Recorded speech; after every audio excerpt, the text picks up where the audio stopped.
Hi friends, कैसे हैं आप लोग। मेरा नाम Hariom Gupta. Welcome to H G all information. I hope आप लोग अच्छे होंगे। और ये फिजिक्स का पार्ट 12 है और चैप्टर का नाम है वैद्युत आवेश तथा क्षेत्र, जो कि इंपॉर्टेंट चैप्टर है फिजिक्स का। और इस चैप्टर से आपको क्वेश्चन एग्जाम में देखने को मिल सकते हैं, ठीक है। तो ध्यान से देखना सभी क्वेश्चन को। 25 क्वेश्चन है। बाकी कल मैंने एक वीडियो अपलोड की थी एंट्रेंस एग्जाम के ऊपर कैसे देना है एंड टिप्स एंड ट्रिक्स के बारे में बताया था। वहाँ कुछ लोगों को कन्फ्यूजन हो रहा है, सर कौन सा एग्ज़ाम पहले होगा कौन सा बाद में होगा। देखो, जो सारी इन्फॉर्मेशन एग्ज़ाम से रिलेटेड हो तुम्हारे एडमिट कार्ड पर होगी और स्लॉट वाइज होगा, ठीक है। एग्ज़ाम फर्स्ट स्लॉट में अगर तीनों सब्जेक्ट उन्हें फिल किए होंगे आपने, तो वह तीनों एक ही दिन में हो जाएगा। और अगर अलग अलग स्लॉट होगा तो सबका अलग अलग होगा। और एडमिट कार्ड भी देखो सबका अलग अलग आएगा, एग्ज़ाम डेट भी सबका अलग अलग हो सकता है। तो ऐसा नहीं अगर किसी का आगे आ जा रहा है मेरा क्यों नहीं आया मेरा क्यों नहीं आया, देखो सबका अलग अलग होता है, क्योंकि कंप्यूटर से एग्ज़ाम देना है और एक ही दिन सबका एग्ज़ाम नहीं होगा, ठीक है। तो चलो देखते हैं एक एक करके सभी इंपॉर्टेंट क्वेश्चन को। बाकी और जो वीडियो अपलोड करती हैं उन्हें भी दोहराते रहना, बस एग्ज़ाम कुछ ही दिन बचे हैं, ठीक है। तो उतनी मेहनत करो पूरी। तो क्वेश्चन नंबर 1 है, संश्लेषित वस्त्रों को उतारने समय चट चट की ध्वनि सुनने तथा चिंगारियाँ दिखने के कारण हैं। तो क्वेश्चन यहाँ पे समझो, संश्लेषित वस्त्रों को उतारते समय चट चट की ध्वनि सुनने अथवा चिंगारियाँ दिखाई देने का कारण है। तो इसका यही कारण फ्रेंड्स ऑप्शन नंबर सी क्या हो जाएगा। ऑप्शन नंबर सी, वैद्युत निरावेशन। क्या हो जाएगा, वैद्युत निरावेशन, ठीक है। बाकी इस क्वेश्चन तुम लोग पढ़ लो एंड आगे चलते हैं, देखते हैं। क्वेश्चन नंबर 2 है, गुरुत्वाकर्षण वैद्युत चुंबकीय वांडर वाल्स स्थिर वैद्युत और नाभिकीय बलों में से किन बलों द्वारा न्यूट्रॉन के मध्य आकर्षण बल को समझाया जा सकता है।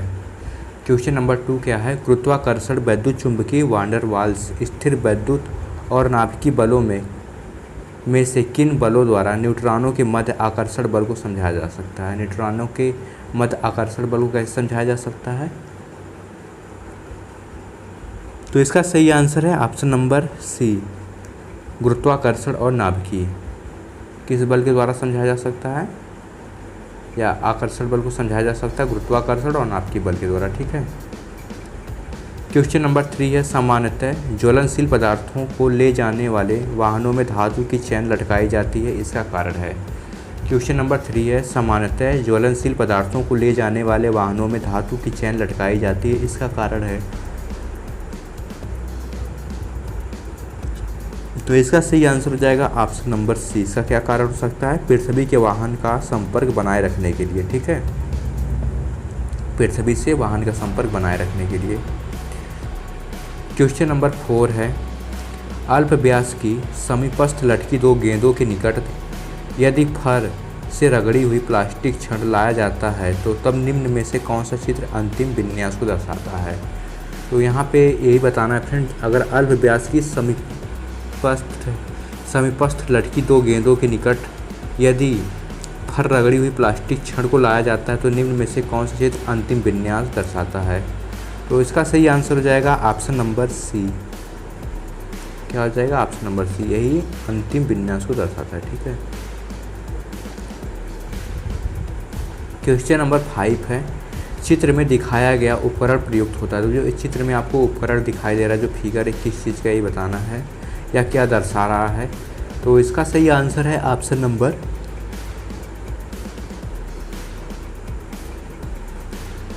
बी, वायु के वेग के मापन में किया जाता है, इसे वायुमापी कहते हैं। क्या कहते हैं, इसे वायुमापी कहते हैं, ठीक है। क्वेश्चन नंबर 6 है, दूरी पर स्थित दो बिंदु आवेश 1 तथा 92 के मध्य कार्यरत का परिणाम है। तो 1 तथा 92 के मध्य कार्यरत बल का परिणाम कितना होगा। तो इसका सही आंसर है ऑप्शन नंबर डी, F बराबर K/91 92/2, ठीक है। ये इसी कार्यरत बल का परिणाम है। तो सिंपली इसे याद कर लेना एंड क्योंकि ये क्वेश्चन में चेंजिंग नहीं होता है, ठीक है। और क्वेश्चन नंबर 7 को ध्यान से देखना, कुछ थोड़ा देखने में बड़ा लग रहा है क्वेश्चन, बट है नहीं कुछ। तो क्वेश्चन नंबर 7 है, माना किसी धात्विक गोले पर आवेश है, यदि इस गोले को दूसरे समरूप अनावेशित गोले के साथ संपर्क में रखा जाता है तो आवेश दोनों गोलों पर पूर्णतः वितरित हो जाता है। सममिति से प्रत्येक गोले पर आवेश होगा। जब दो आवेशित गोलों के मध्य की दूरी इस प्रकार बदली जाती है कि यह प्रारंभिक दूरी की आधी रह जाती है और उनके मध्य बल हो जाएगा, तो उनके मध्य बल कितना हो जाएगा? तो इसका सही आंसर है ऑप्शन नंबर बी, Q/2 4 गुना। कितना हो जाएगा? 4 गुना हो जाएगा।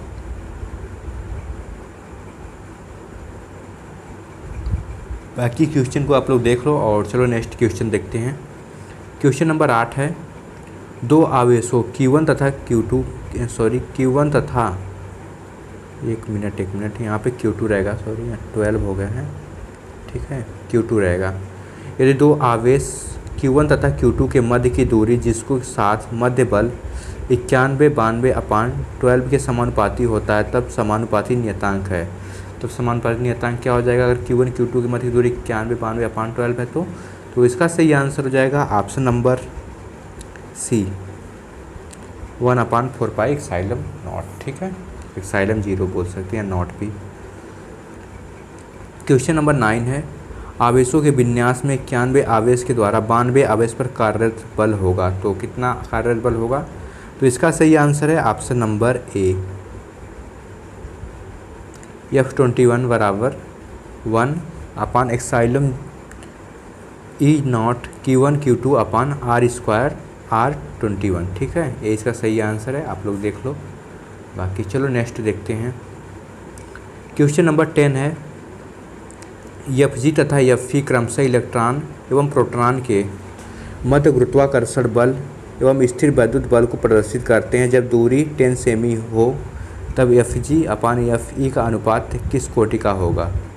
तो किस कोटि का होगा? तो इसका सही आंसर है ऑप्शन नंबर बी, 10⁻39। कितना हो जाएगा? 10⁻39 होगा कोटि का मान। क्वेश्चन नंबर 11 है, 15 × 10⁻⁴ कूलाम के किसी आवेश पर 2.25 न्यूटन का एक बल लगता है, उस बिंदु पर वैद्युत क्षेत्र की तीव्रता क्या होगी? तो यहाँ पे सिंपली वैद्युत क्षेत्र की तीव्रता बताना है। अगर बल कितना लग रहा है 2.2 न्यूटन, 2.25 2.25 न्यूटन का बल लग रहा है, ठीक है। तो इसका सही आंसर हो जाएगा option number C, 1500 Newton coulomb, ठीक है। क्वेश्चन नंबर 12 है, +10 कूलाम तथा 10 कूलाम के दो बिंदु आवेश क्रमशः Q1 तथा Q2 हैं जो 0.1 मीटर की दूरी पर रखे जाते हैं, तब A तथा C पर वैद्युत क्षेत्रों की 0.1 मीटर मी का परिणाम अनुपात होगा। तो यहाँ क्वेश्चन को देखो एंड इसको तो आपने हल वगैरह किया होगा, सिंपल ही है क्योंकि हर बार बोर्ड एग्जाम में आते हैं क्वेश्चन। तो Q1 Q2 अगर 0.1 मी की दूरी पर रखे जाते हैं तो A और C के वैद्युत क्षेत्रों की 0.1 मीटर का परिणाम अनुपात क्या होगा? तो फिगर को देख लो और इसका अनुपात क्या होगा? तो इसका सही आंसर हो जाएगा ऑप्शन नंबर सी, 8:1। कितना अनुपात हो जाएगा? 8:1। क्वेश्चन नंबर 13 है, एक समान रूप से आवेशित गोले का कुल आवेश Q व त्रिज्या R है, जिससे केंद्र से दूरी के फलन वैद्युत क्षेत्र E को आरेखित किया जाता है, कौन सा ग्राफ इसके लिए अनुकूल होगा? क्वेश्चन नंबर 13 क्या है, एक समान रूप से आवेशित गोले का कुल आवेश Q व त्रिज्या R है, जिससे केंद्र के दूरी के फलन वैद्युत क्षेत्र E को आरेखित किया जाता है, कौन सा ग्राफ इसके लिए अनुकूल होगा? तो इसका सही आंसर हो जाएगा फ्रेंड्स ऑप्शन नंबर सी। कौन सा ग्राफ अनुकूल होगा? यही वाला, सी वाला, ठीक है।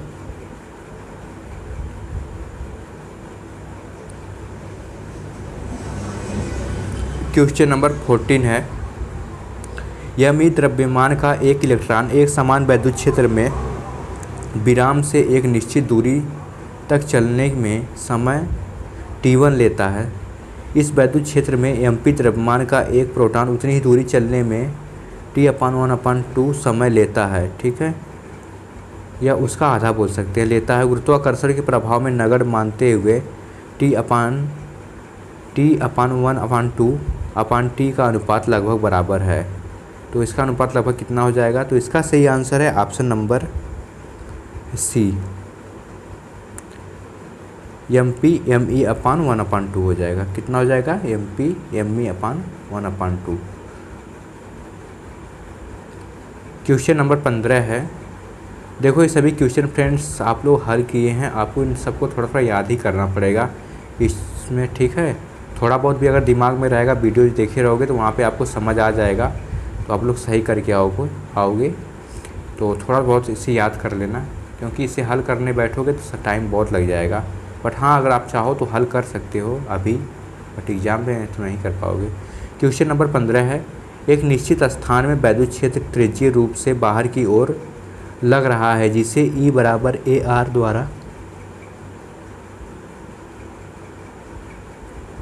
प्रदर्शित किया जाता है। तो A त्रिज्या के गोले में जिसका केंद्र वैद्युत क्षेत्र के मूल बिंदु पर स्थित है, आवेश का मान होगा। तो आवेश का मान कितना होगा? तो इसका सही आंसर है ऑप्शन नंबर सी, 4πε0 AA/Q, ठीक है। यही मूल बिंदु स्थित है तो आवेश का मान होगा। क्वेश्चन नंबर 16 है। यदि किसी क्षेत्रफल को क्षेत्र की दिशा में इस प्रकार झुकाया जाता है कि क्षेत्रफल के तल पर अभिलंब क्षेत्र की दिशा से 0 कोण बनता है, तब इस क्षेत्रफल से गुजर रही वैद्युत बल रेखाओं की संख्या है। तो फिर जब मतलब इसमें यही बताना वैद्युत बल की रेखाओं की संख्या का मान कितना तब होगा अगर गुजर रही है तो इसका सही आंसर हो जाएगा friends option number B, A/0 A2। कितना हो जाएगा? A/0 A2। क्वेश्चन यही है। यदि किसी क्षेत्रफल को क्षेत्र की दिशा में इस प्रकार झुकाया जाता है कि क्षेत्रफल के तल पर अभिलंब क्षेत्र की दिशा से 0 कोण बनाता है, तब इस क्षेत्रफल से गुजर रही वैद्युत बल रेखाओं की संख्या है। तो कितनी होगी? Option number B, A/0 A2 होगी। क्वेश्चन नंबर 17 है। एक क्षेत्रफल सदिश वह सदिश है जिसका परिमाण क्षेत्रफल के बराबर होता है एवं इसकी दिशा निर्देशित होती है। तो इसका सही आंसर हो जाएगा ऑप्शन नंबर सी, क्षेत्रफल के तल के साथ 90 डिग्री के कोण पर। कितनी होगी? क्षेत्रफल अगर सदिश है और जिसका परिमाण क्षेत्रफल के बराबर होता है तो उसकी दिशा निर्देशित होती है। कितनी होती है? क्षेत्रफल के तल के साथ 90 डिग्री के कोण पर, ठीक है। क्वेश्चन नंबर 18 है। एक अल्पांश क्षेत्रफल AS द्वारा वैद्युत फ्लक्स P है। जब यह क्षेत्रफल एक समान वैद्युत क्षेत्र में रखा जाता है तब इसका मान होगा। तब इसका मान कितना होगा? तो इसका सही आंसर है ऑप्शन नंबर बी, E/ΔS। कितना होगा इसका मान? E/ΔS। क्वेश्चन नंबर 19 है। चित्र में दिखाए गए द्विध्रुव के लिए द्विध्रुव आघूर्ण का मान है। तो यहाँ पे आप तो ये फिगर को आप अच्छी तरह पहचानते होंगे। द्विध्रुव प्लस माइनस Q आवेश है, ठीक है, वैद्युत क्षेत्र की तीव्रता वेक्टर P। बाकी इसका सही आंसर हो जाएगा ऑप्शन नंबर ए, P बराबर Q गुणे 2APP हो जाएगा, ठीक है। क्वेश्चन नंबर 20 है। किसी द्विध्रुव का दूरी पर वैद्युत क्षेत्र समानुपाती होता है। किसी द्विध्रुव पर दूरी पर वैद्युत क्षेत्र समानुपाती होता है। तो कितना होता है समानुपाती? तो इसका सही आंसर है ऑप्शन नंबर सी, 1/RQ। क्वेश्चन था किसी द्विध्रुव का दूरी पर वैद्युत क्षेत्र समानुपाती होता है। तो कितना समानुपाती होता है? 1/RQ होता है। क्वेश्चन नंबर 21 है। एक आवेश Q खुले मुंह के बेलनाकार पात्र के केंद्र पर रखा है। इस पात्र की सतह से गुजरने वाला फ्लक्स होगा। तो इस सतह से गुजरने वाला फ्लक्स कितना होगा? तो इसका सही आंसर है ऑप्शन नंबर सी, Q/3ε0 या 0, ठीक है। क्वेश्चन यही था। एक आवेश Q खुले मुंह के बेलनाकार पात्र केंद्र पर रखा है। इस पात्र की सतह से गुजरने वाला फ्लक्स होगा। तो फ्लक्स कितना होगा? Q/2ε0 होगा, ठीक है। क्वेश्चन नंबर 22 है। भुजा वाले एक घन को एक समान क्षेत्र ई में रखा जाता है तथा ई बराबर डी आई घन से परित कुल वैद्युत फ्लक्स है। तो कुल वैद्युत फ्लक्स कितना होगा? तो इसका सही आंसर है ऑप्शन नंबर ए, 0। ठीक है, 0 हो जाएगा। क्वेश्चन नंबर 23 है, किसी घन के अंदर ई परिमाण के आवेश वाले 8 द्विध्रुव रखे गए हैं, धन से निर्गत कुल वैद्युत फ्लक्स का मान होगा। तो कुल वैद्युत फ्लक्स का मान कितना होगा? तो इसका सही आंसर है ऑप्शन नंबर डी, 0 होगा। ठीक है,